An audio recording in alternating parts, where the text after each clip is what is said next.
Hi, my name is Kat D. Vermillion, and I wrote the book of Pomegranates and Daffodils. Use the QR code to find it on Amazon. I've been reading a page a day until I find my audience or my audience finds me.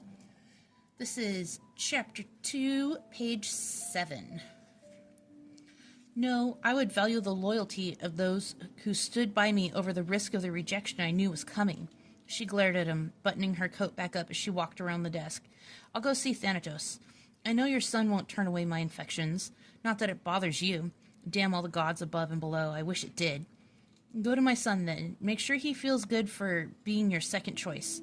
He needs to be cheered up after he learns we've found Persephone. Hades sighs, tipping his head back against the leather of his chair.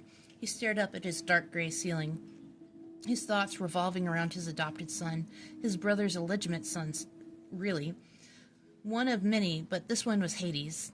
Zeus had been too afraid of the baby's powers over death, so Hades had taken him and raised Thanatos as his own in the underworld, out of Zeus's reach. He'd been raised knowing he was adopted, loved, and wanted. Hades couldn't ask for a better son. A long time ago, when the Olympian gods were young and full of their newfound powers, Hades' brothers had been busy sowing all their wild oats across the land, causing a plethora of demigod bastards to crop up every year like ripe wheat. Hades had raised Thanatos, who was craving the love of a mother, and Persephone had been that for him, but in the end she had shattered his heart instead. Her reincarnations and the events that always followed, like clockwork, were the worst days of all their lives. Thanatos' heart just wasn't in it anymore. Thanatos had tried, for many reincarnations, hoping Persephone would step in and fill that void for him. Instead, we had all grown older, unaging physically but ancient in spirit. We are so much older and wiser than we were when all this started, and the girl that keeps reappearing in our lives is more like a little sister, if he's lucky, than the mother he needed so long ago.